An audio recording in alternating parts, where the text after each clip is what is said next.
Welcome to episode 116 of the podcast Terror production of the Galactic Network. I'm your host, Matt Stein. With me, as always, is Corey. I don't know, Corey Scott.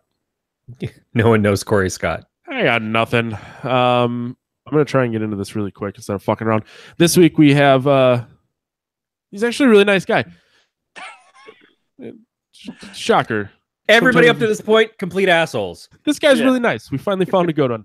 Rich Ragsdale, he's the director of the movie we're going to be talking about a little later called Ghost House. If you were here last week, we had Russell on. Russell's in Ghost House. See how this works out? Now we have Rich. And I was talking to him earlier. I looked at his IMDb page. I got a little intimidated. So I'm like, you talk about it. Rich, talk about you. Talk about me? Yeah, talk about you. I don't know what there is to say. I'm just a Southern boy who moved out to California to make horror movies. So it appears you've done Eight-Legged Freaks, which is a movie I'd heard about a lot. Yeah, I did some. I wrote a bunch of metal music for that movie. There's nothing wrong with that.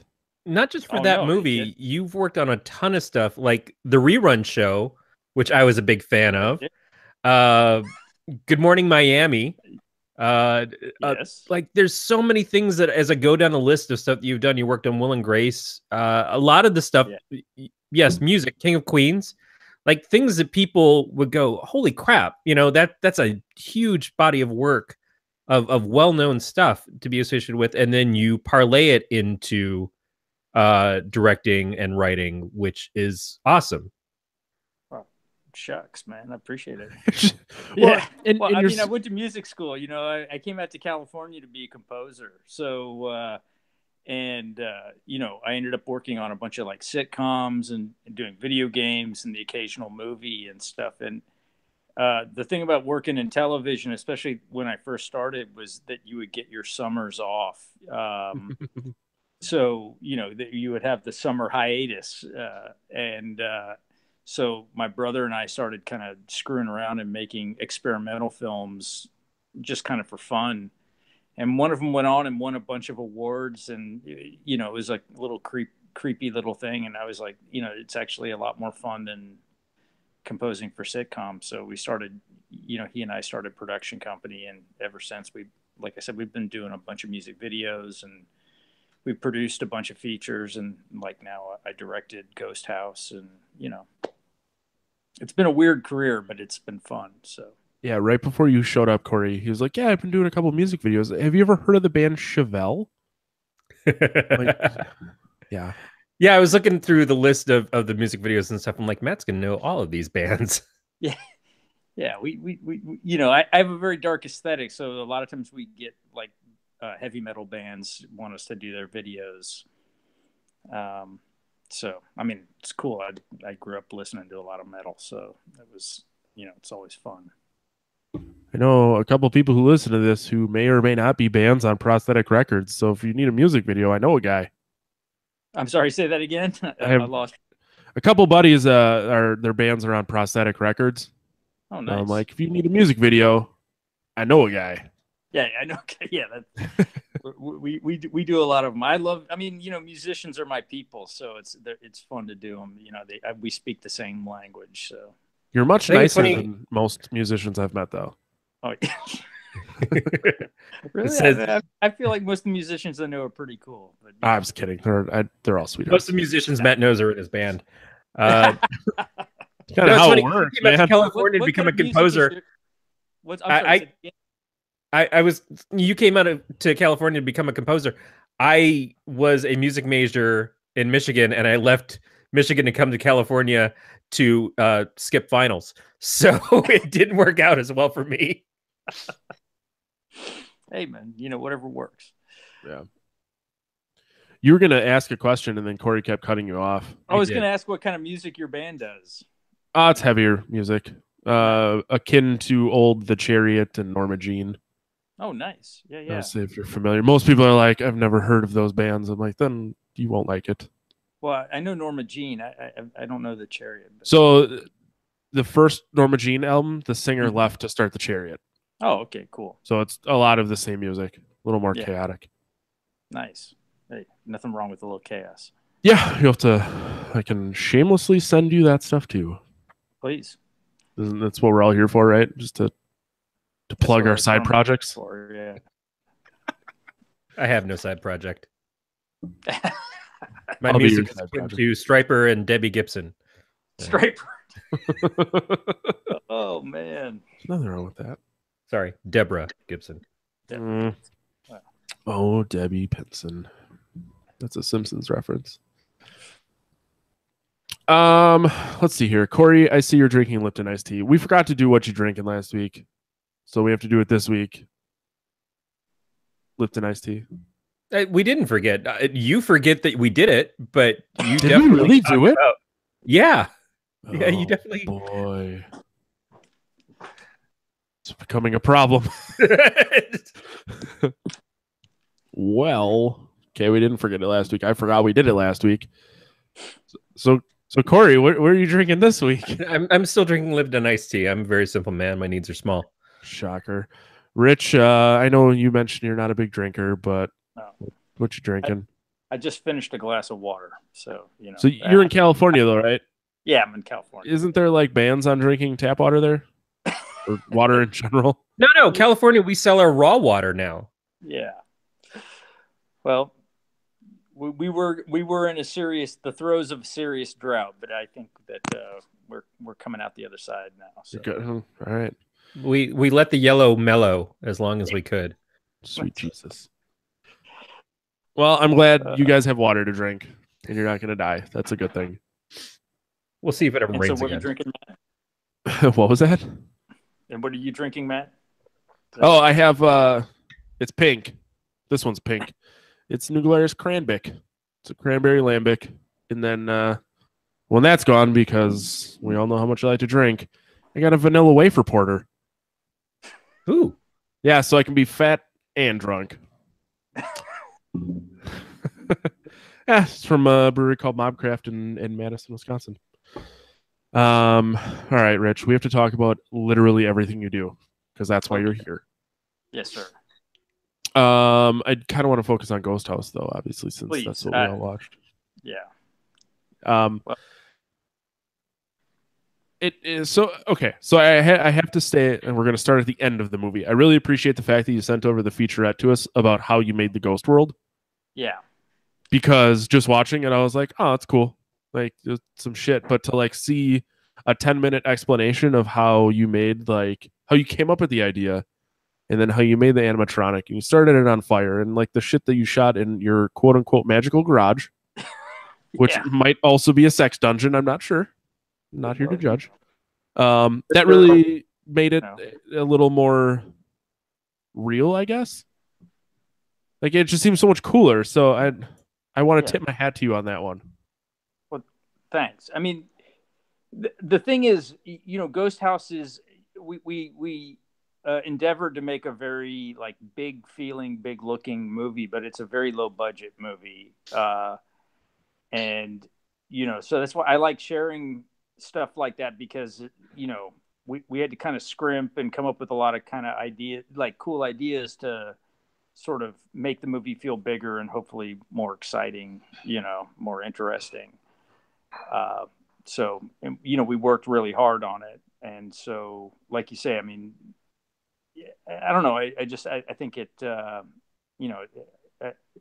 I'd like people to show people because I think they find it interesting and it shows sort of what goes into making like a low budget movie. And, we love practical effects. And so we wanted to kind of honor that sort of tradition in horror films too. So.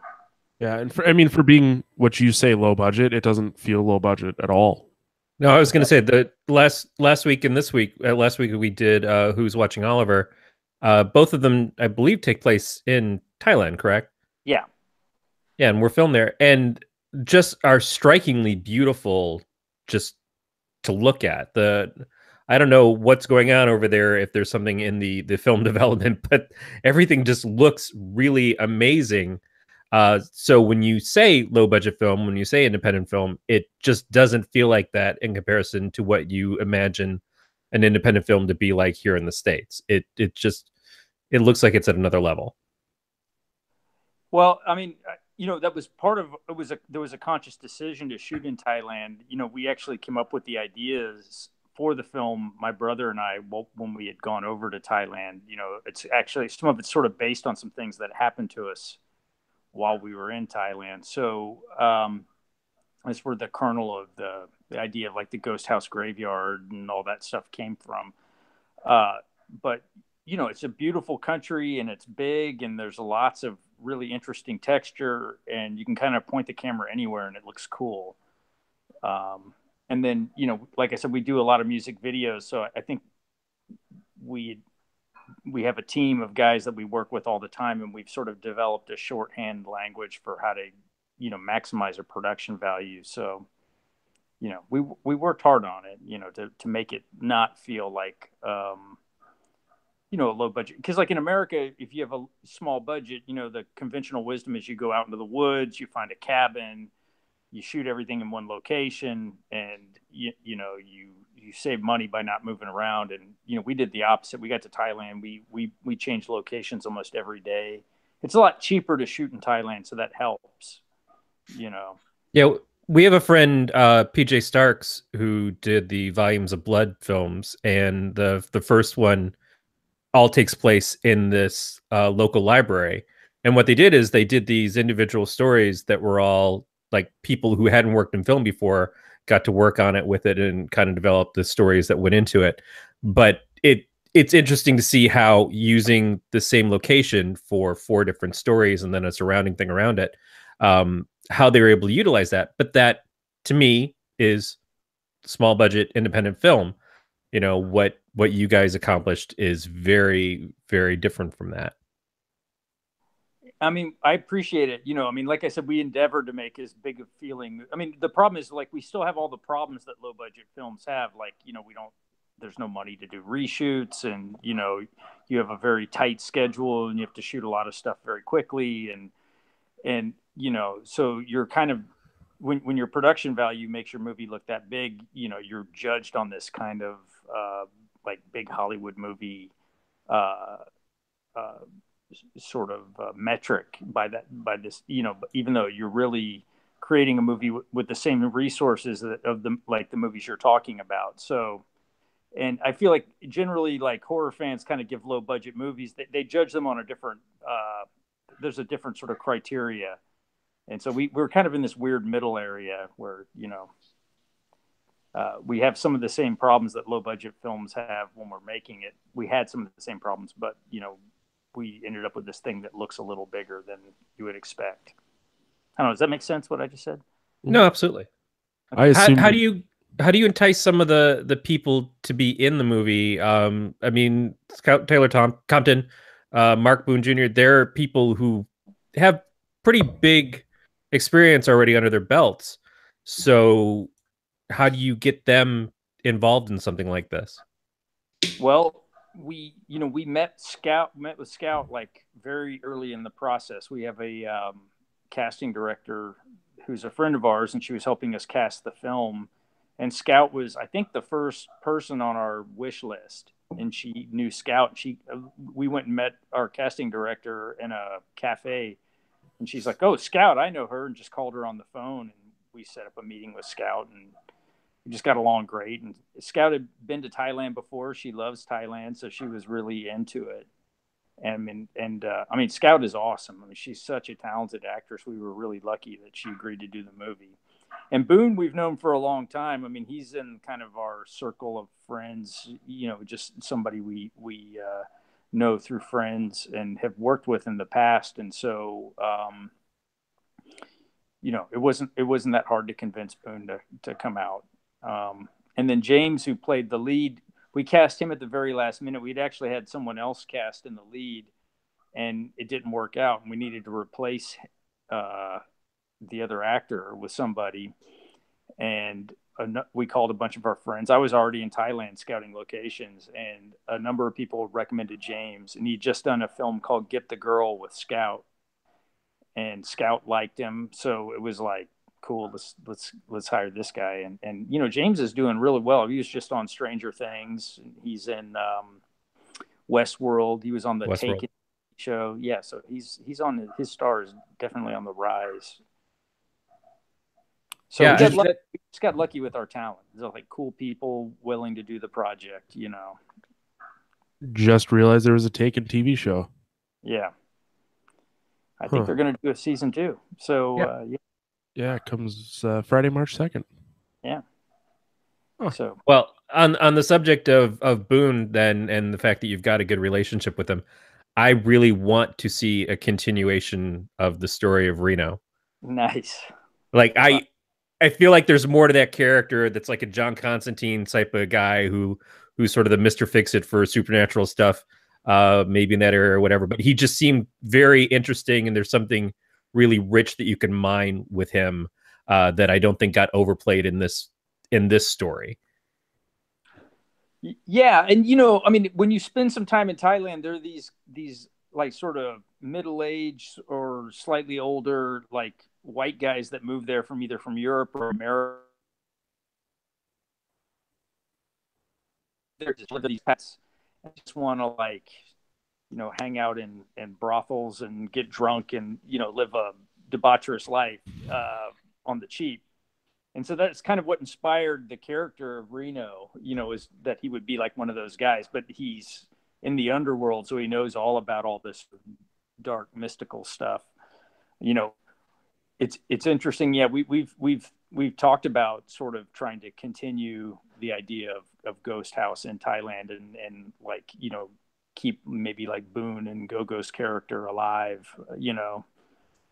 Well, I mean, they're at the end of it, there's clearly, it's kind of left open for another one. So was there always an idea for a second one, or is that just kind of something you do where you just leave it open-ended in case? Well, we have a couple of different ideas, and yeah, so yeah, we've had a couple of different ideas in our back pocket, and we're just sort of hoping that the movie does well enough that it justifies, you know, continuing the story. Mm-hmm. How's reception been on it? Well, I'm not gonna lie, I heard about this movie last weekend. Okay. Well, you know, it depends on who you ask, you know, of course, but like in Southeast Asia, we did incredibly well. I mean, we opened theatrically in Thailand, and we were like the number 2 country movie in the country when it opened. Nice. We opened like number 1, I think, in Vietnam, and number 3 in Malaysia, and we showed theatrically in Turkey and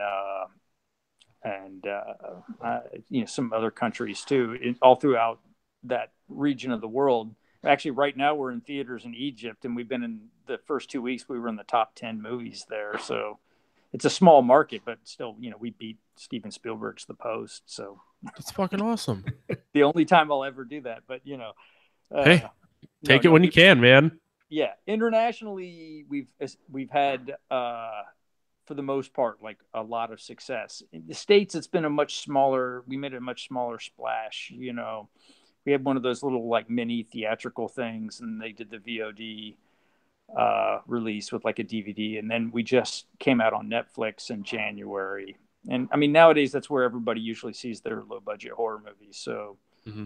Or not so low budget. I mean, after the Super Bowl on Sunday, how many people jumped over to Netflix to watch the new Cloverfield? It's kind of it's replacing going to the theater for a lot of this stuff, which is both good and bad. I think that there's an experience of going to the movie theater to see films, but then the idea of you've got all this entertainment right there. And my wife watches horror movies from the moment she gets up to when she goes to bed at night, other than when I come in and I interrupt to watch Jeopardy. So that is her whole day. She just sits there and draws gross stuff and watches horror movies. And nice. Like there's nothing better than having all this stuff available on Netflix or any of the different services that are out there right now, like Shudder and stuff. Yeah. My kind of girl, you know. I will die soon, so I mean, there's a lineup for who gets her next. But if you need a dick drawn, Erin is your girl. Nice. Oh, is that her artwork on the wall behind you? That is an old painting of hers that I don't even know if she realizes I took. But it's in no way representative of the stuff that she's doing now, sadly. She's just gone to a whole other thing. She started doing zine work and stuff, and so she did her own zine. The second issue just came out called "Let Them Eat Cock," which is all female artists drawing renditions of penises in some way or another, and then beyond that, she's been featured in a lot of other stuff. But yeah, her stuff is weird. She's done a T-shirt for Matt's band too. Nice. Yep. I was like, hey, please do this, but with 100% less dick. I was like, no upside down crosses or penises, please. She delivered. Everyone loves the shirt, so great. Well, maybe you could send me a link to some of her stuff. I'd love to check it out. Oh yeah, absolutely. I don't even know where we left off in the conversation. We started talking about dicks. Something with dicks, yeah. It happens. I guess we were talking about the reception and stuff, but it was, like internationally, yeah. The movie was very big, and characters like Go-Go were hugely popular. Go-Go is great. Like really Go-Go stole the movie. Yeah. He's based on a real guy. There's a guy in Thailand that we know. He drives a van, and he's a super cool guy, and his name is Go-Go. So we oh fuck yeah, we named the character after Go-Go, and in Thailand and the surrounding countries, I mean, they went crazy for Go-Go. So. Huh. Yeah, I can see why. The same sort of thing is that there's. You see Go-Go show up, and he's just a guy driving a van who meets him at the airport and just wants to get his fare for the time that they're there, as long as he can. But when you start to peel back the layers and you find out more about his family and how he's got ideas as to what to do in the situation of the ghost house possession and everything, like there's a depth to these secondary characters that make them feel as important as the two characters in the main story. And I think that's really cool, because otherwise they could just be throwaways. Like I joked with Matt and I said, Go-Go is like Short Round, but Short Round was incredibly important to the Indiana Jones movie that he was in. You felt an attachment for that character the whole way across. He wasn't just somebody who was like Indy's partner for 5 minutes and gets killed. It's like he was key to that whole thing, and Go-Go is as key to this as Julie and Jim are. It's funny. One of the early reviews of Ghost House, that's what they were like. They said that Go-Go was like Short Round grew up. Yeah. So, which is awesome. Yeah, be that totally kid. Awesome. I mean, again, you're getting lumped in with Indiana Jones. You should you feel pretty good about your movie sometimes. Oh yeah. So at what point do you realize you have to make another one of these? I don't know how movies work, so I hope this isn't a stupid question, but it's like you could do an origin story of the ghost, you could do an origin story of Reno, you could do a sequel to Ghost House as a whole, because clearly could be more. So you're talking about how you have to find out if there's a demand. So clearly you did very well everywhere. And decent enough to get on Netflix, which can't be an easy task. You at least have to have. It's not like you have 90 minutes of hot dog turd in blowing in the wind, and Netflix is like, "Fuck yeah, we're gonna do this. We're gonna do this." Matt hasn't realized that they're on the 4th season of Fuller House, but yeah, I get what you're going for. Yeah. I mean, well, there are a few reviews that sort of compared us to a hot steaming pile of dog shit, but that's okay. We call those people idiots. Yeah. Just saying. That's what we happen to be idiots who sometimes review horror movies, and not always in the nicest way. So yeah, critics suck, and we suck just as much as anybody else. But at the end of the day, you made a piece of art that you put all the effort into. You got funded, you got production, you got distribution. You've shown in places, you've gotten picked up to be on Netflix in America, but you've won awards in other places. Piss all over people like us, because that's not what we're doing. Oh no, I mean, and look, I mean, I can be just as much an asshole about other people's movies as people can be about ours. It's like everybody's got an opinion, and we live in a time where you can pretty much read everybody's opinion everywhere you go. But as far as making a sequel or continuing the story in some way, I mean, we would love to do it. We're just kind of, again, it's just a bit of a waiting game. It won't be that much longer until we sort of start, getting producers' reports and seeing like how the movie did, and then we'll start exploring the potential of teasing this out, expanding it into something bigger. We did hear sort of through the grapevine that the company that released it in Thailand were very happy with how it performed. So they might maybe we would take it to them and see if they wanted to fund a sequel or whatever they wanted to do. I mean, just we'll explore all our options in very soon, I think. Would that color the story possibilities? Would you lean towards something like, if you were thinking about doing something with Reno that didn't necessarily take place in Thailand at first, but then you get the funding from them, would you alter plans, or is that where your plan was to begin with? Well, we would definitely, I would love to return to Thailand or, the surrounding territories to make another movie. I mean, it's just, it's like more fun. It's like an adventure. You go out and you're shooting out in the jungle and you have an elephant and you're shooting in these villages with all these little Thai kids that are like hilarious and cool. And it's, and you're, like, I would say probably 85% of our crew were Thai people, and the food is so much better. And it's just like, everything is great. It's incredibly hard work, but at the same time, it's really like an adventure, and it's kind of, it's more fun than like, hey, let's drive up to Burbank and make a movie in, here in LA. So we would, regardless of where the funding came from, we would definitely want to shoot, over there. Good. But say if it is like a Reno backstory, kind of origin story kind of thing, I mean, if we had to start here, then we would start here and then take it over to Thailand. Couldn't you, in theory, though, just shoot it in Thailand and say this is America? Well, you could. It would be a little difficult, I mean, it would be easier to do that, say, like in Europe or something, Yeah. And then, because everybody always shoots movies like over in like Romania or someplace, and they, wonder why half the locals have these weird thick accents. But Touche. Yeah. So yeah, we would like to keep it, exotic if we could, international. Well, I feel like we have to at least put forward the hope that you would somehow involve Russell again. Oh yes. Well, Russell's awesome. I mean, we cast him in Thailand, because we could only afford to bring so many people over with us. So we brought all our principals, James and Scout and Boone, and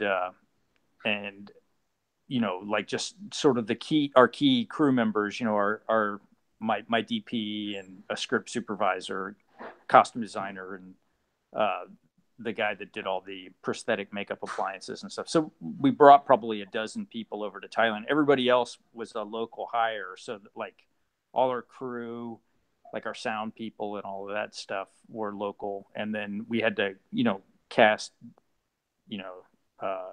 like Russell and Rich's parts there. There are a lot of, Europeans that live in Thailand, so it wasn't that difficult. But we got real lucky with Russell. And Go-Go too. We cast him over there, Michael.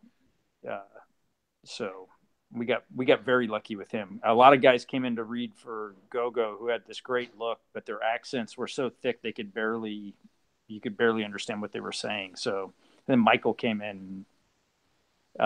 He can actually speak. He's half Thai, half Canadian, so he grew up in Canada. So he speaks English without an accent when he needs to.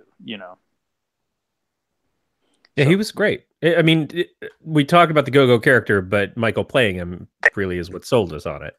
Yeah. Yeah, he's awesome. Very likable guy. So.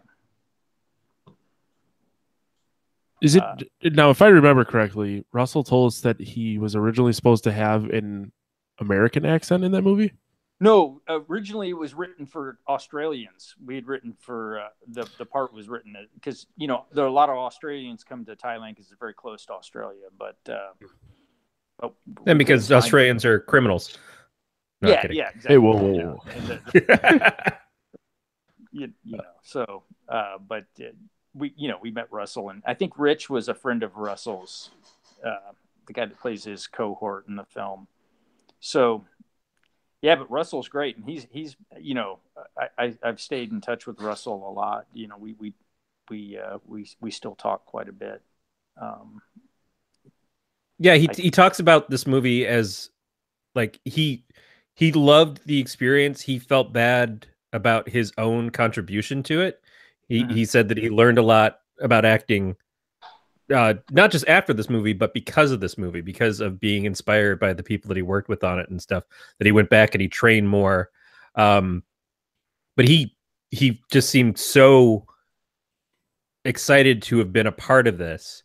And that made it's kind of hard to separate when you know somebody who's in the movie. It's hard to separate that person out from just like enjoying the film as the film itself, because you look and you're like, oh yeah, that's a guy we like, and you just kind of you root for him. But I do like that his character and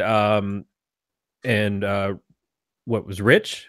Rich, yeah, that they're not terrible people. Like there's a circumstance as to why they're doing something so awful, but it's because of the circumstance. It's not that they're themselves awful. And it kind of, it's not we're leading out in the woods to die because we take pleasure in that. It's like, we have to do this. And I like that. Yeah, it's like an act of desperation. And I mean, Russell and I have talked about that a lot. I mean, he's very self-conscious about his performance in the movie. He doesn't, but we think he did a great job. We're very happy with his performance, and we never really receive any complaints. But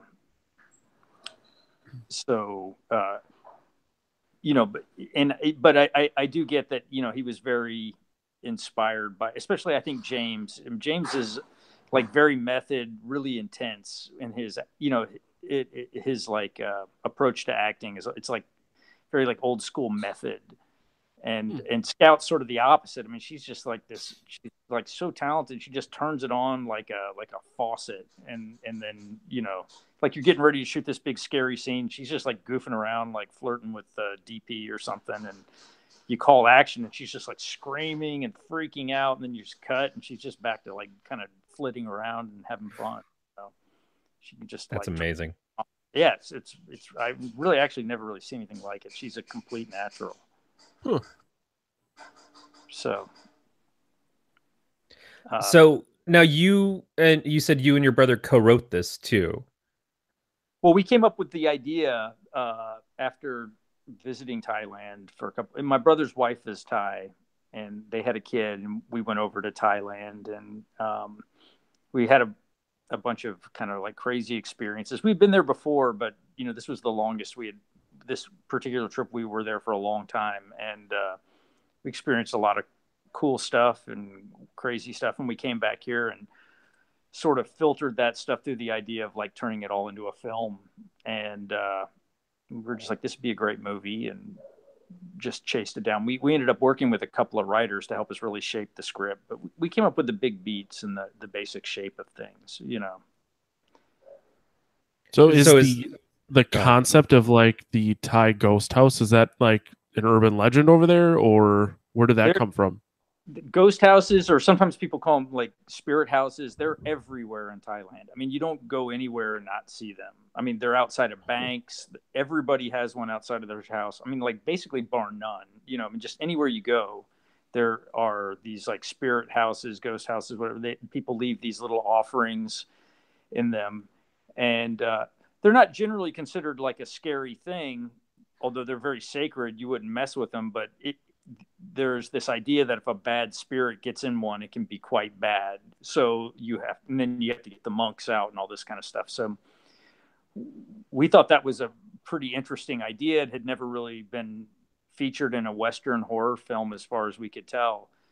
And, you know, the kind of basic conceit of going out to this ghost house graveyard came from my girlfriend had come with me, and she had really bad jet lag when we had first gotten there. And I was trying to get her up and, you know, get her moving so we could get her on schedule. And I took her for a walk out in this jungle near where we were staying. And we came across this place where all the locals had just dumped all their old ghost houses. They're all these like old broken ghost houses. And we're like taking pictures and poking around, just like in the movie, you know, although we weren't there with a couple of sinister British guys, but, you know, like taking stuff out of these old broken ghost houses. And I'm sitting there thinking, well, this is a really bad idea, but, you know, it might be a good idea for a movie. Yeah. So, and we actually had Go-Go was the guy that had been driving us around, and we asked him, we were like, hey, if we went back there, could we go and take one of those home with us? And he was just like, no way, not in my van. You know, so you're looking out for you. See, that's another thing too, is that recently there was a YouTube star who got in trouble for being seen as very disrespectful in another country. And you also showed a dead body on YouTube. Well, yeah, that's what I mean. I'm trying to be diplomatic about what I'm saying.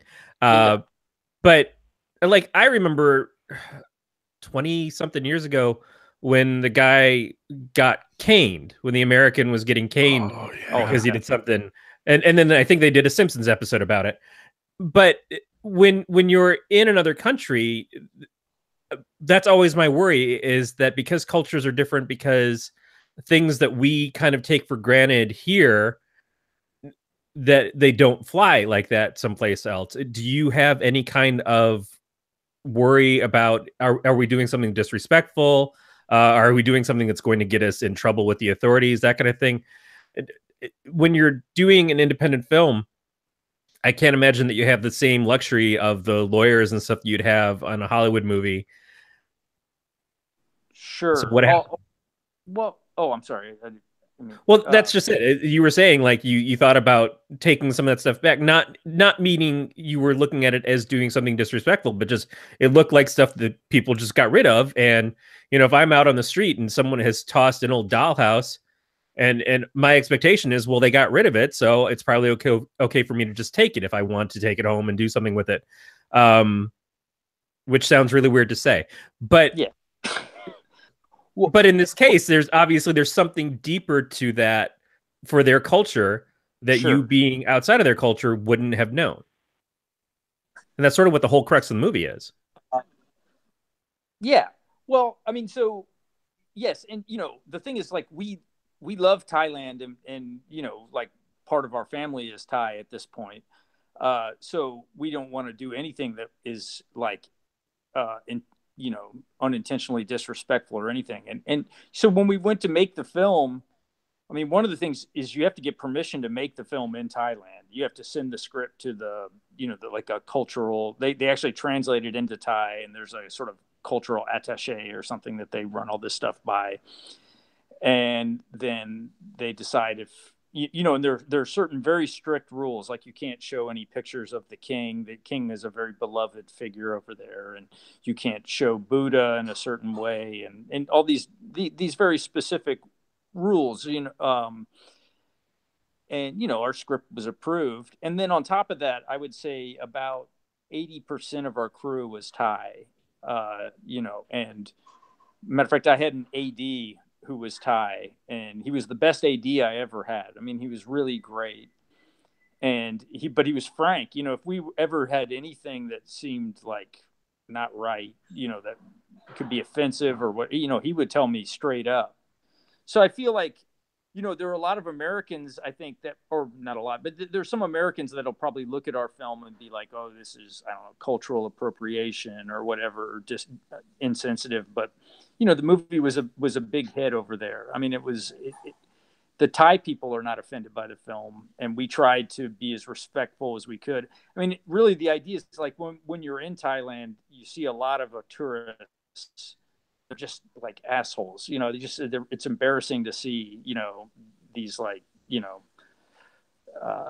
kind of like white college kids just, you know, getting drunk and you know, and so that's kind of part of our, you know, really you know, the Americans are the ones or the foreigners are the ones that are kind of doing all the fucked up stuff, and the Thai people are, we feel like for the most part, all benevolent figures.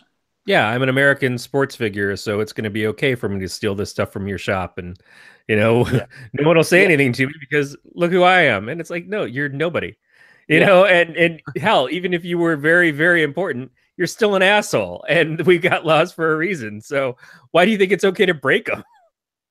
Totally. I mean, when you were watching the film, did you feel like it was disrespectful at all? No, I didn't feel like what anything you guys did was disrespectful. My thought is just, what if I accidentally do something that, because I don't recognize their culture, I'm not as immersed into it, that it causes a situation to be, and not with malice, but just out of ignorance. Yeah, no. I mean, it's a legitimate concern and something we were worried about, and but like I said, I mean, we worked very closely with our Thai crew. Actually, I mean, there are even things in the movie that we added because they suggested.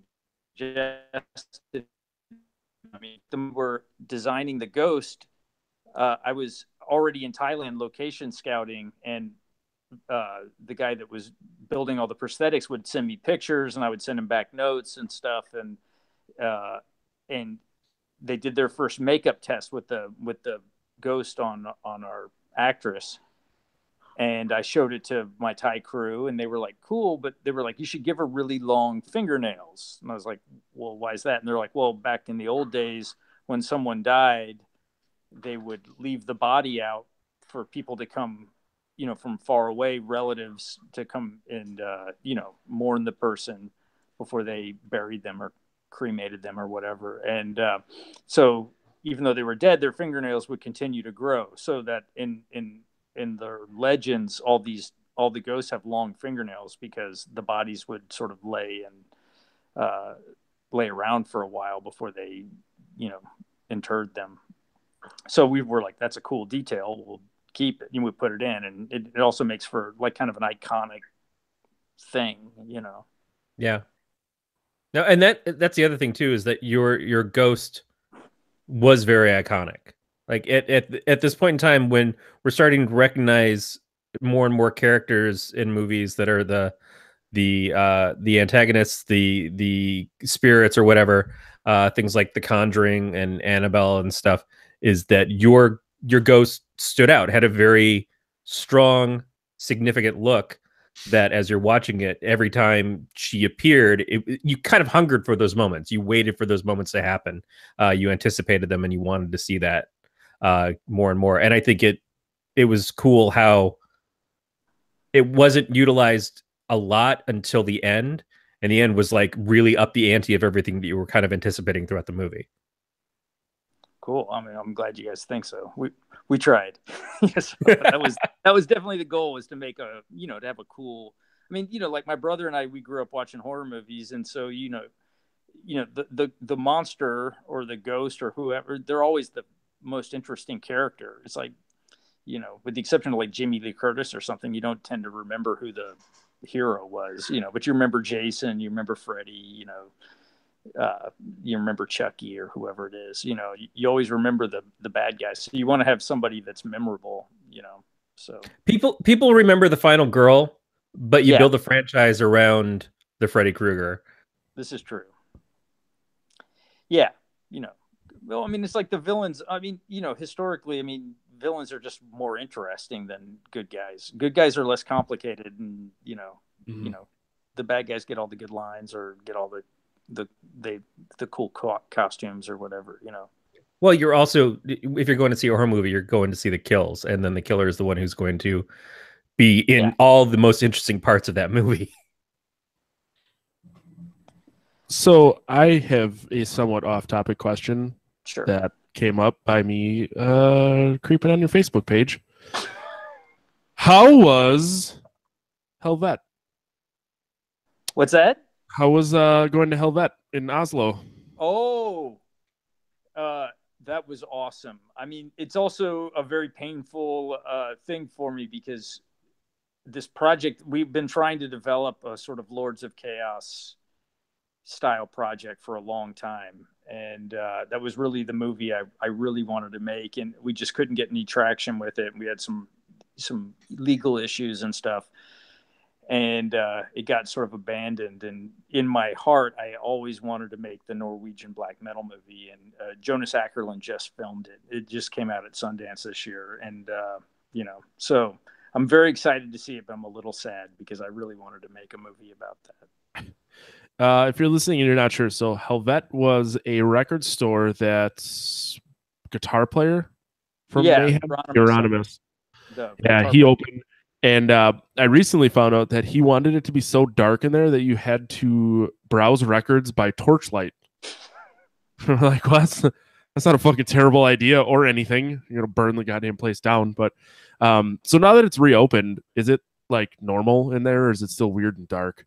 Well, actually, the place where Helvet is now a like sort of a cafe, and it's called Our Daily Bread. It's kind of ironic, because it has this sort of biblical sounding kind of, but there is a black metal themed record store called Nosebleed Records in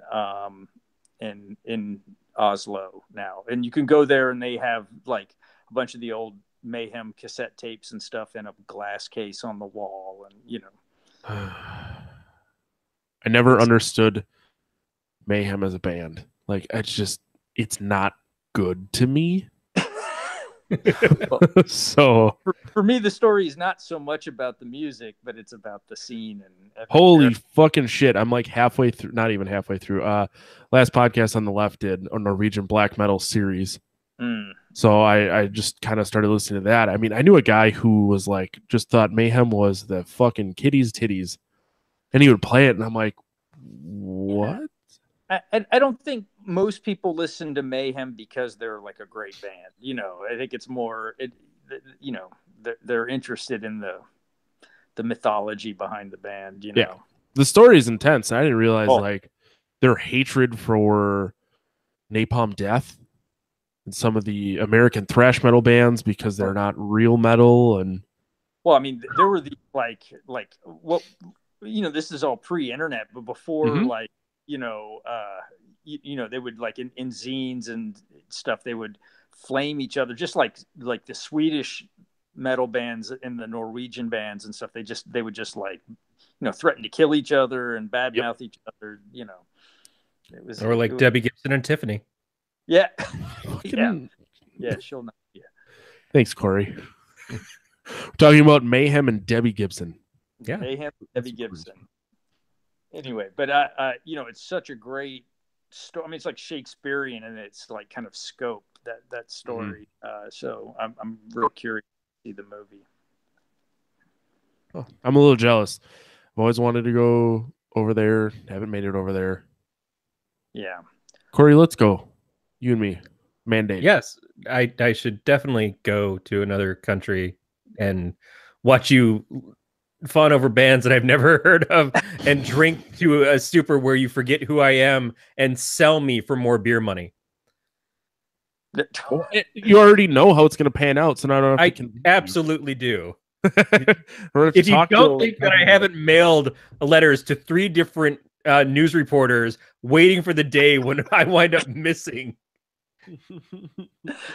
Well, the Norwegians can drink too, man. I mean, they're very like serious people until they drink, and then they're incredibly affectionate. Someday. Yeah. That's how he'll sell me, is because of the affection. Yeah.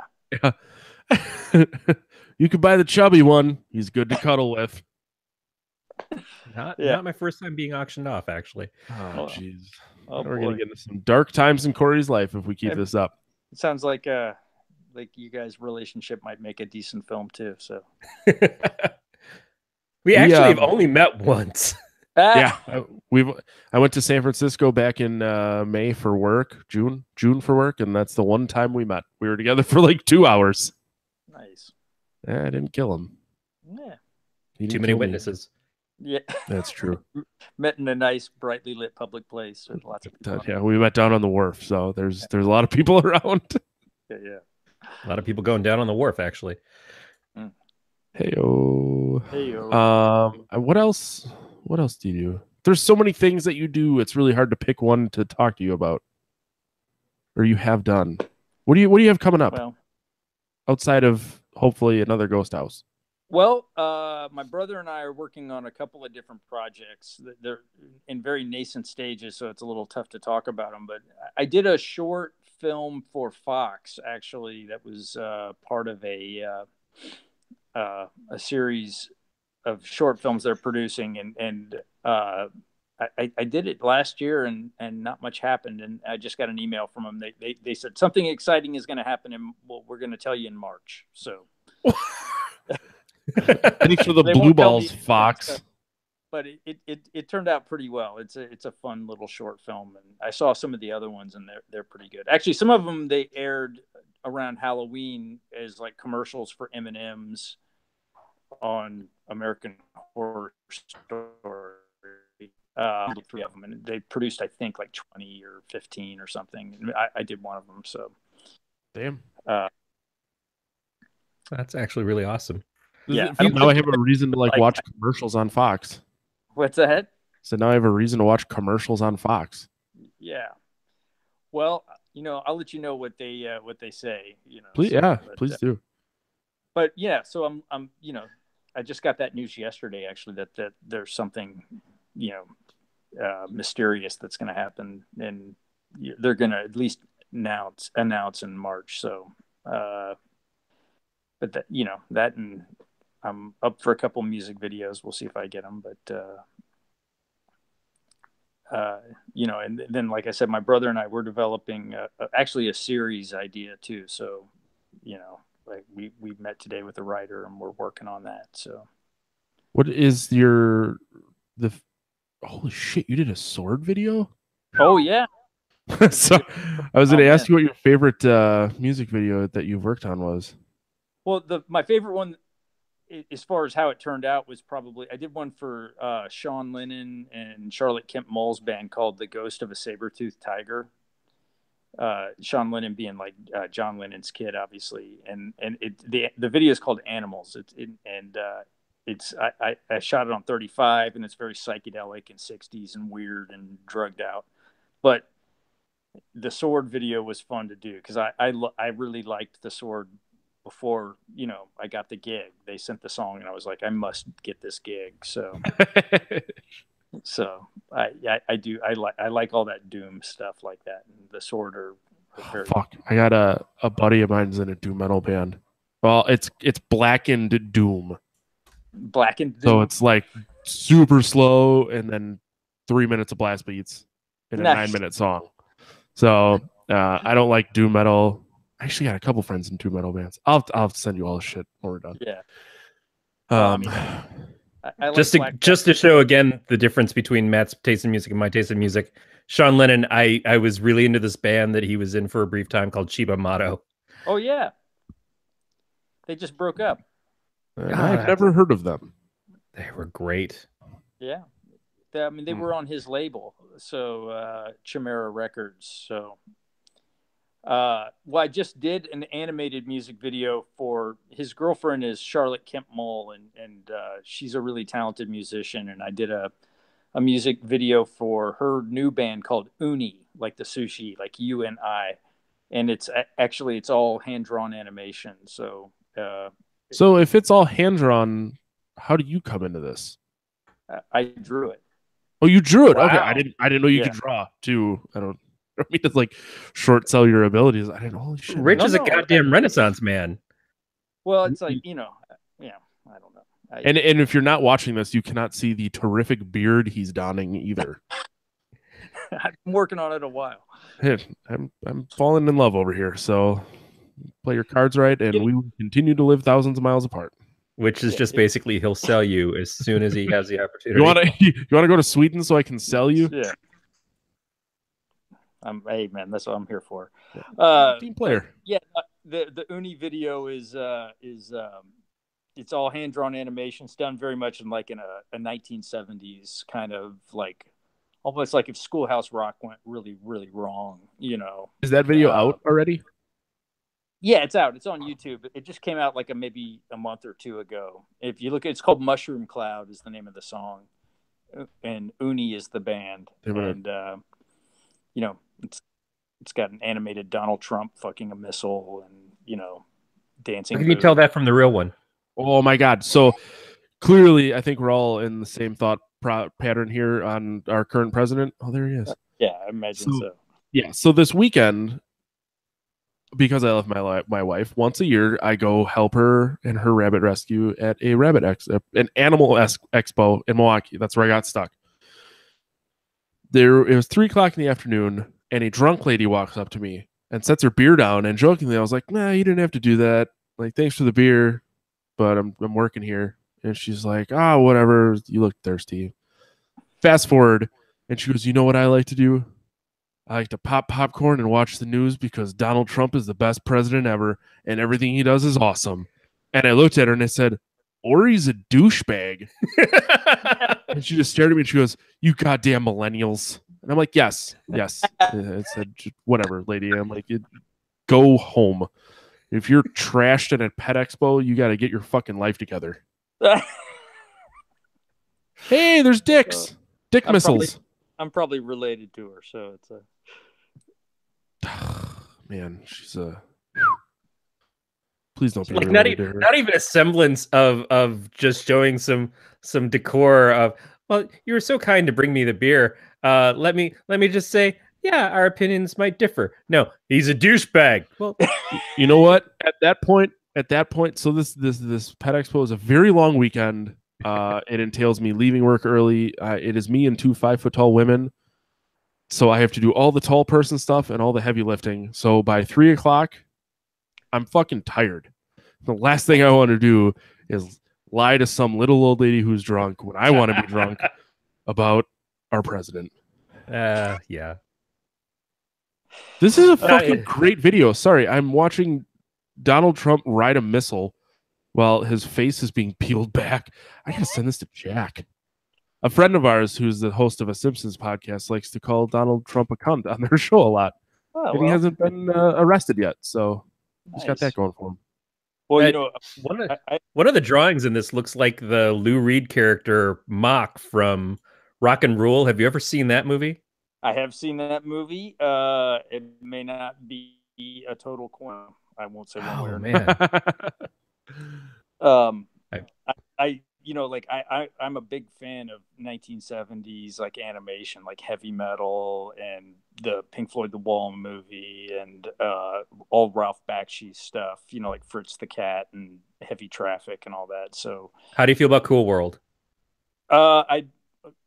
We don't talk about Cool World, but one of my best friends is an artist. We've done comic stuff together. He's a much more prolific comic person than I am, but Cool World is his favorite movie. He loves all the Bosch, but he recognizes that Cool World's awful.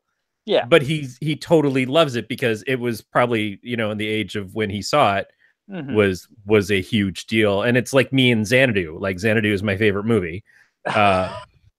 I don't care, but it's no, man, I'm all for it. Well, you know, like one of my first jobs out of high school was working at a video store, and we had Heavy Traffic, Ralph Bakshi's movie from, you know, like I guess the early 70s or something. I just stole the tape and took it home, and I used to watch that movie like on a loop almost. For me, it's his best film, you know, but I don't know. But look, I mean, there's things to love in Cool World, I suppose, you know, just not the actual movie. It always amazed me that Kim Basinger is a better actress animated than she is as a human being. Like the total change in how she acted as soon as they stopped drawing her and she showed up on the actual screen. It's like, wow, she just got terrible really, really fast. Yeah. Yes. You know, I mean, it's a different, It's just not. I mean, I want to love the movie because I Of do course. actually, you know, I'm not as big a fan of like his fantasy movies, like his Lord of the Rings movie and stuff. It's all okay, but I like Wizards. the grittier Fritz the Cat kind of stuff, you know. Yeah, Fritz was good. Yeah, Or but I his mean, his Mighty Mouse. yeah, Mighty Mouse, you know, he's great though. I actually, you know, I sent him the Uni video on via Facebook so he could see it, you know. Well, that's awesome. I'm a fan, you know, and I mean, it's like heavily inspired, probably more by him than anybody else. So, I mean, all, you know, like Schoolhouse Rock and all that really bad, like Saturday morning 70s stuff, you know, but, you know, Pink Floyd, The Wall, and all that stuff, but him in particular. So I sent it to him and he sent me a nice email back. You know, he said a lot of nice things. So Oh, it that was is kind so great. I was like, yeah, that's so garbage. uh, but, yeah, I mean, you know, when I was a kid, I drew obsessively. So, and I still do just like a hobby. And Charlotte from Uni, she's seen my drawings and stuff. We've worked together on a couple of different projects, and she was just, I think she was even maybe kidding. She's like, I want you to do an animated video for my band. And I was like, okay, you know. And so one thing led to another, and I did the video. How long ago? That was like within what, 6 months, a year that you started that? Yeah, I started it actually in the summer, but it was kind of, I didn't work on it like every day because it was like we were going to Thailand for the premiere of the film, and then the movie premiered here, and you know, I did the Fox short, and I did you know, a couple other music videos that were like live action, a lot easier to do. So it was kind of done in the cracks. Um, and So I did you got draw it like pen and paper, or did you use an yeah, iPad? no, I did pen and paper, and I scanned it in. I colored it all in Photoshop and stuff, Okay. and edited it on the computer, but it was all, I drew everything by hand, you know. So So how many drawing, like how many sheets drawing Jesus, did you? there's a big stack up in my studio. So I figured. It's So impressive. yeah, I, you know, cool. I hope you guys dig it. I had a lot of fun doing it. So I'm I like didn't. 29 seconds in and I've got to pause so we can have our conversation, but Yeah, I'm I had to totally watch it into it. muted so that the audio doesn't show up on the podcast. But yeah, visually, it's fucking cool. I have to make a note to watch that in the sword video tomorrow. nice. Well, the Actually, song is, all of it's a them, but great song. So Charlotte does really, her band is very cool. It's like very like 70s, you know, kind of psychedelic glam kind of stuff, like T-Rex, David Bowie, you know, that kind of stuff.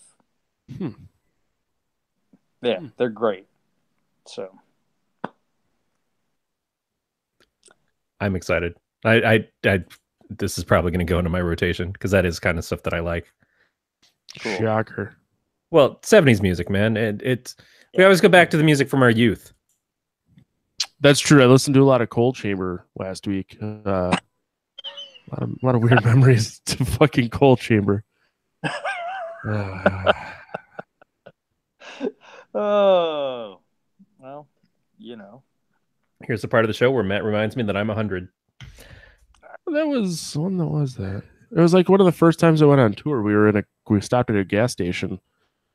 I just remember walking around the corner. I was very tired, and I grabbed a Reese's Big Cup, and I looked at one of the guys in our band, and it just went Big Cup, and I put it down and walked away. And if you like Cold Chamber, that's funnier than if you've never ever heard the song Big Truck. I live a simple life. What else do you want to talk about? Your life? About my You wanna, life? like, yeah, you want to tell us about like growing up, what it was like? You know, me and my brother, we grew up in the South. I grew up in Nashville, Tennessee, you know, and played in bands, and, you know, was just kind of a ne'er-do-well, you know, and got my shit together, and, you know, went off Yeah, to, no one ever really gets their shit together. yeah, that's the kind of the thing. It's like, if you don't get your shit together, you're not going to get out of the little towns and stuff you grow up in. But I managed to escape. So, and it's just, you know, it's been a fun ride, man. You know, so I went to music school and got all serious about stuff, and came out here to LA to be a composer. And, but, you know, and then like Forrest Gump my way into making movies, you know. So you just ran really fast? Yeah, pretty much. No, I'm just like, what what is Forrest Gumping kind other than running like hell? well, Forrest just like that's I always liken my career to that because it's like you go to music school, like as a kid, like I said, I used to draw all the time, and my parents were, when I told them I wanted to be a musician, they were like, "You're an idiot, you should be an artist." It's kind of a weird position to be like the kid where your parents want you to go to art school instead of music school. It's like a weird thing, but I just remember my dad sitting around being like, "Are you done yet? Are you going to be an adult now?" Like, God, fuck, man, he was right too. oh man, well, my mom said to me once when I was a little kid, she was like, her brother had wanted to be a rock star, and it never worked out for him and stuff. And she's like, "Rich, you'll never make a dime as a musician," So that was just all I had to hear. Is like, I'm going to be a musician now. But okay, so I know how it went for me. So at what point were you like, yeah, no, there's no fucking money in this? Well, I mean, the thing is, there's no money in it being in a rock band, but there's tons of money if you can get like jobs on sitcoms and video games and stuff. Again, I have to say, one of my all-time favorite shows, Less Than Perfect, you did music for. I love that show. I watched that show obsessively.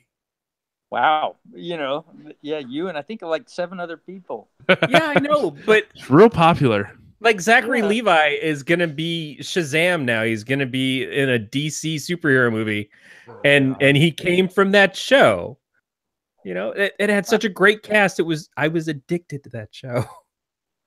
Well, I remember when I was first doing sitcoms, yeah, you'd see these people like Sarah Silverman would just show up on these shows, and she'd just be a guest star, and you'd be like, kind of like, oh, that girl's cute and funny, and and now she's like the hugest star ever. But but I never really had any contact with those people because I was always working in post. It's like, but it's like you've probably been an earworm in my head, and I never knew it. Oh, yeah, well, that's possible. Although yeah. Cool. Well, I'm happy that somebody watched some of those shows. I mean, we worked on some big shows too, and so or shows that were more successful, like Will and Grace and King of Queens and stuff. But yeah, but that's the thing is like every show is somebody's favorite show. Yeah, somebody loved that show, and I'm the guy. I'm the guy who remembers the rerun show, and I'm the guy who watched every episode of Less Than Perfect. Rerun show, man. Oh man. Like that had some really good people. That was a fun one to work on, though. They let you do. I get to do a lot of weird music on that show, and it was a weird show. It was a weird show. It lasted, I think, it was on TV for 30 seconds, but I'm gonna have to find this show. It was the rerun show was like a kind of like they would take these like old sitcoms and kind of make these like spoofs of them, like they did a version of it would be like a mashup of the Osbournes and Married with Children, Yeah. So instead of Al Bundy, Ozzy Osbourne, it was like a very strange show, Yeah, it started out with them actually using the scripts from the shows and just kind of like every part in the show where you wouldn't imagine that there was on Different Strokes there was a double entendre intended. On this, they would just completely go with it, and but it was just so much fun. And they would let the actors switch up parts. Like one person would get to play Gary Coleman one episode, and then a different person would play him another episode. One of the people who played Mrs. Garrett, I think, went on to be on Mad TV after that. Like it was you a lot of more than I do, to be honest with you. Yeah. Of course I do. That's how my brain works. All I have is the past. The rerun show premiered on July 31st, 2002, and the last episode was on August 19th, 2002. Yeah. It didn't last. I gotta find this. It's probably on, the dark in the dark.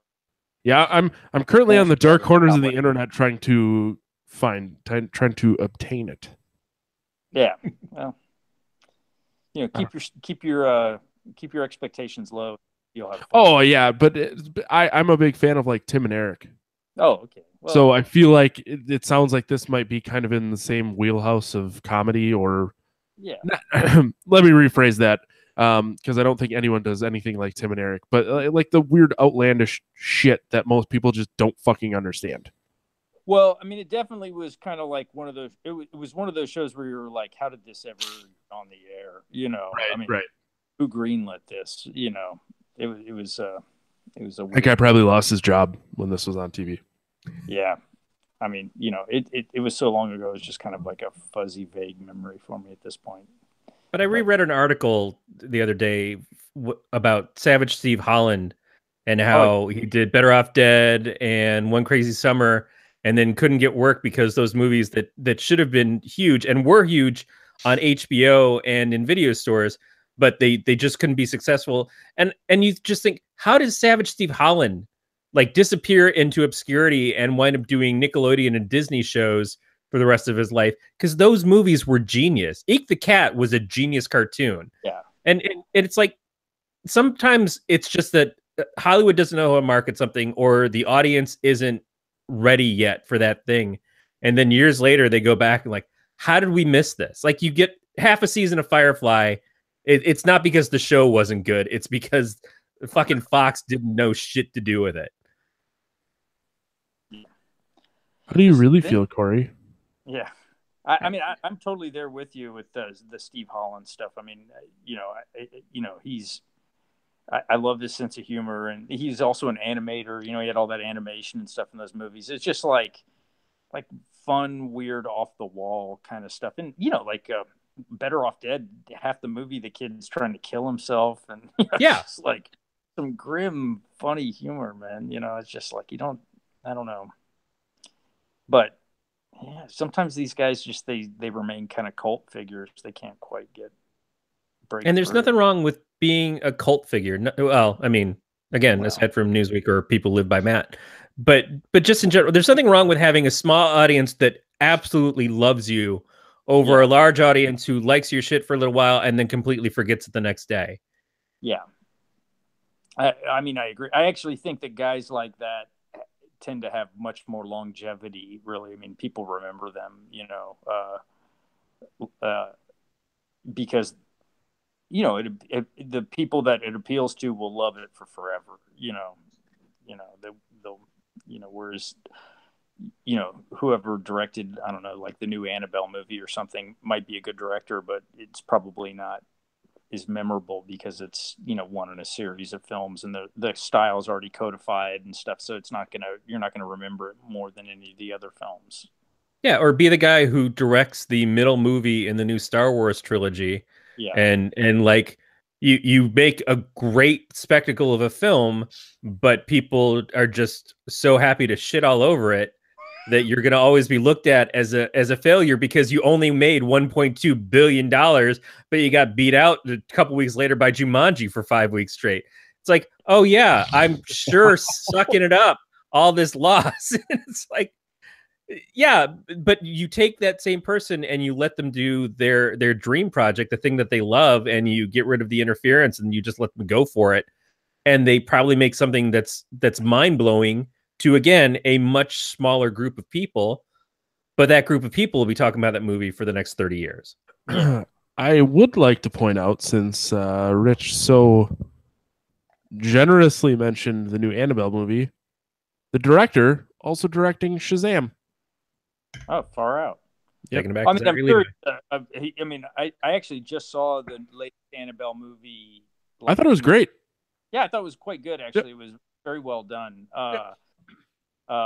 You know, I resented it a little bit because if it wasn't for the new Annabelle movie, we would have been the #1 movie in Thailand when we came out. But well, fuck that movie then. It sucks. Yeah, so I was, you know, but I just now watched it and I thought it was quite well done. And I mean, the director's obviously it's actually much better than the one that came before it. I think. I agree. So, you know,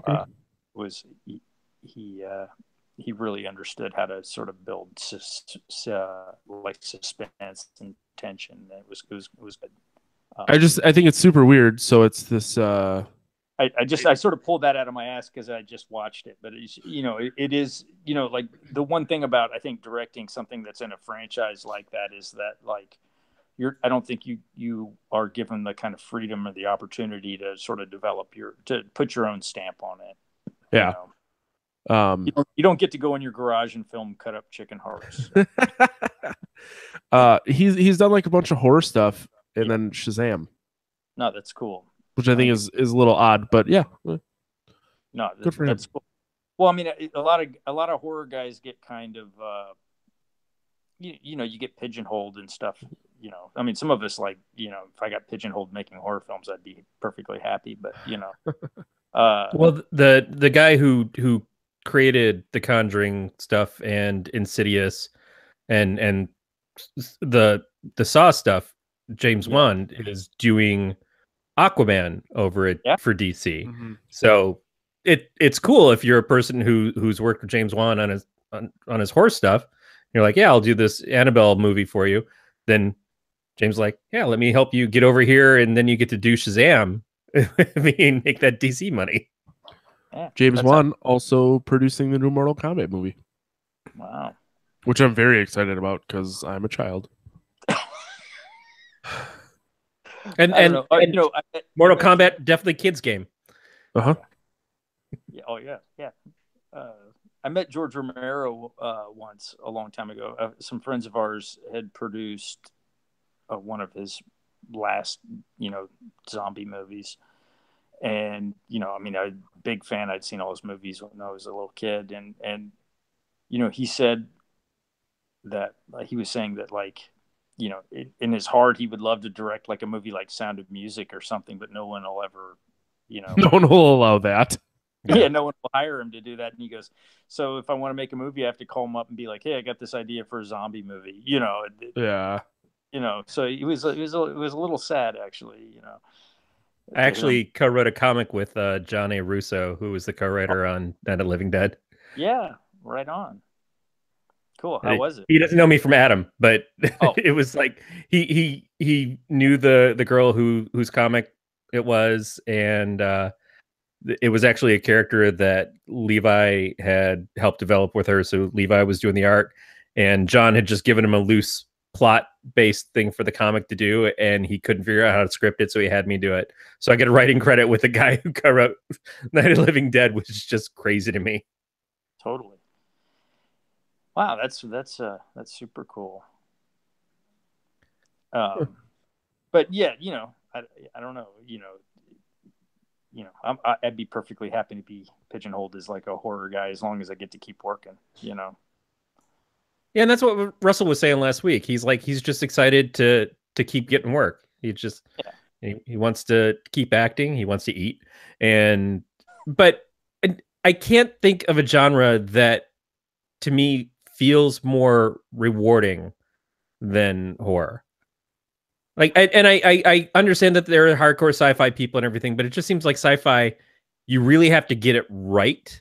There's such a rule and order to what people expect out of the sci-fi genre, whereas horror can be all over the map and none of it's wrong. That is true. I mean, horror, the cool thing about all the genre stuff like horror or sci-fi or whatever, I mean, it's like you can kind of tell subversive stories, like this again, it's like I went to hear David Cronenberg talk one time, and he was talking about how he likes doing genre stuff because you get to tell these stories that you would never get to tell otherwise. He was talking about making The Fly, and he's like, if I were to go into the studio and be like, hey, I've got this idea for a movie. It's about a scientist, and he gets this debilitating disease, and his body's just falling apart, and he's getting sicker and sicker and becoming demented. And at the end of the film, as an act of mercy, his girlfriend shoots him in the head with a shotgun. He goes, they would just throw me across Sunset Boulevard, He goes, but if I start off by saying, I got this idea for a horror movie about a guy that turns into a fly, and then they're like, oh yeah, tell me more, So, well, how far is that first one from One Flew Over the Cuckoo's Nest? Well, I don't know, but that was like the late 60s and the 70s. That's when everybody got to make cool movies, man. Yeah. But yeah, but Cronenberg's another great example of it. He's a guy who makes all this great stuff and everything, and could just be content doing that, but then also shows up in other people's stuff just to be that creepy scientist guy in Jason X or in Nightbreed, and it's like, how fucking cool is that? You know, that you're into it so much that you want to be in other people's things that don't even have to do with your own work, and you just want to be a part of it. Amen. He's a hero. Yeah. Or it's like Carpenter. Carpenter could live the rest of his days just being the guy who made Halloween, and any of the number of films that he's done, but how much he's put into music and stuff, and that's this whole other level of people loving him because we've listened to his music for decades, but then you hear it and you hear the new stuff now, and it just kind of brings you all back, even though it's new things. Yeah. And it's like a brand new career, even though it's been part of his career the whole time. Totally. I mean, even though like sort of narratively, Ghost House probably doesn't resemble John Carpenter very much, stylistically, there were a lot of things we did that were very much influenced by him. I mean, even down to our like choice of lenses and stuff. I mean, we use these anamorphic lenses that like 70s anamorphic lenses to get that kind of look. And in some of the music I intentionally wrote to kind of be evocative of John Carpenter, so, like the scene where Russell is driving James and Scout out to the ghost house graveyard and stuff. I was like, we're going to make this a real Carpenter moment, I want to watch it again to listen to it more. Because the first time through, I'm watching it and I'm trying to understand the story and see everything. You need a couple of times through to get your different senses kind of aligned on something. Yeah. Well, I can send you, how I sent you guys that clip about the making of the effects. I have one also about the music that I'll send you. We haven't actually made it public yet. It was a value added thing if you bought it on iTunes or something. They didn't want to bother putting it on the DVD for some reason. But so if you bought the movie on iTunes, you got to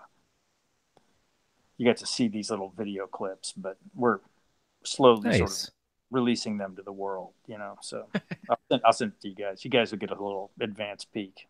Well, thank you. Speaking of the movie again, so Jim is not a very sympathetic character.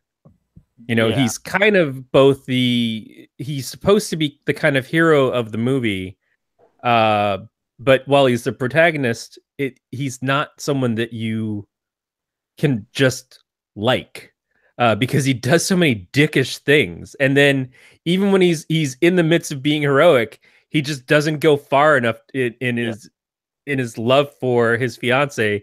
Like, oh yeah, I'll make this sacrifice and everything. It's like, can't we, like, he just kind of tries to talk his way out of it, but aren't we good enough right now? Isn't this far enough?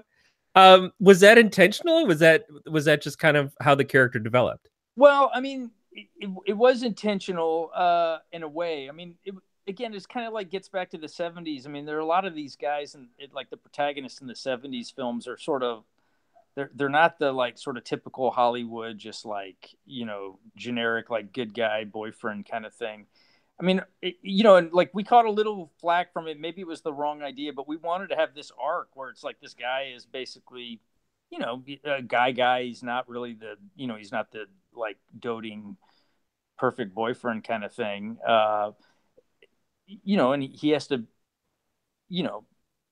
sort of grow up and become a man, and like ultimately do the right thing, So, I don't know. And I don't know if that reads or not. I mean, that was definitely the intention, was to kind of give him an arc, so he starts off being basically like irresponsible and, and we had some other character stuff early in the film that we had to cut out sort of for time that I think would have fleshed that out a little more, but it was, it was just too much. We wanted to get to the ghost and the scary stuff. But, it is interesting. I mean, he's not, and like originally we cast a different actor to play that part, who I think would have played it a little more sort of, sort of broadly, a little more cartoony. I think might have taken some of that edge off. And James is very intense and very method, so we kind of went with that. And I don't know. So I don't know if not. I mean, that was definitely meant to be. So when he finally does the thing, no spoilers or whatever, that to save his girlfriend, it would feel like he's finally been kind of heroic. But see, to me, it felt like he was like, "Fine, I'll fucking do it." Like, if it were me and it was like, "That's all I have to do," yeah, sign me up. But that's the thing, is you're a long time married, I'm long time married. There is nothing I wouldn't do. I feel like I would be more likely to do that before we were married. Yeah, maybe. Do you know what I mean, though? It's like, I still have to try. Now we're married. It's like, whatever. It's like, there's paperwork involved, believe me. How much are we paid up with State Farm?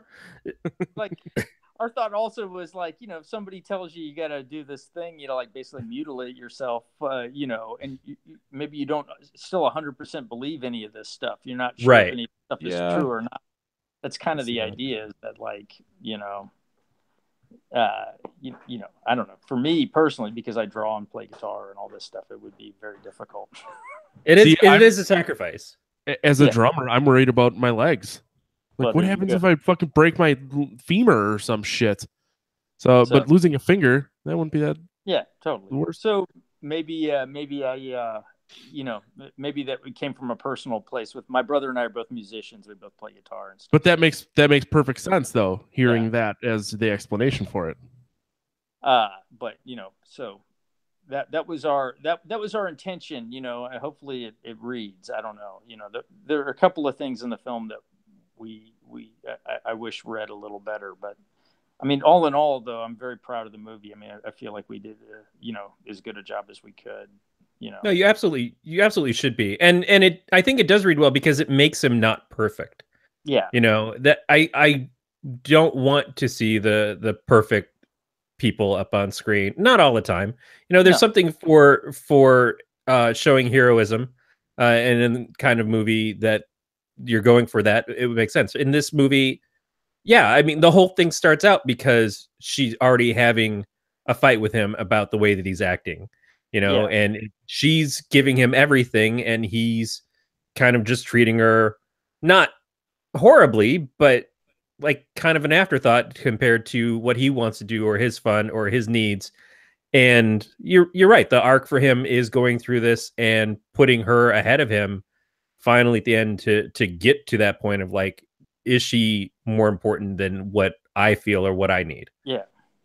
Well, and we tried to sort of do it progressively. So he's got to like sort of slowly man up. And also, like, he doesn't take the opportunity to do the same thing to other people that, like, Robert and Rich had done to him. And so, it's this kind of progression, you see that, and our idea is that maybe that's also partly Go-Go's influence on him and stuff. You see he's getting ready to take him out to the countryside, and he gets a kind of look at Go-Go, and he just sort of realizes he's doing the wrong thing. And then, from there, then he's got to be more proactive. He goes and, has to a couple of things that are less than legal, and then go and basically kidnap Reno. I'll just tell everybody the whole movie here, but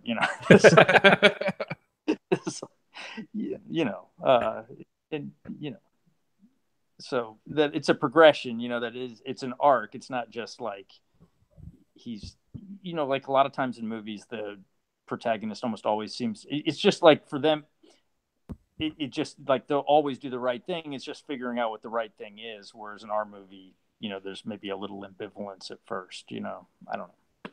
That was the intention, at least, we tried. No, I think you nailed it. Okay. Absolutely. But that's the thing, is we're not trying to pick it apart. We're just trying to get what your thought process was in making the movie and writing these characters and stuff, coming up with the story. Oh yeah, no. I mean, well, look, I've had this discussion with like the guy that edited my film.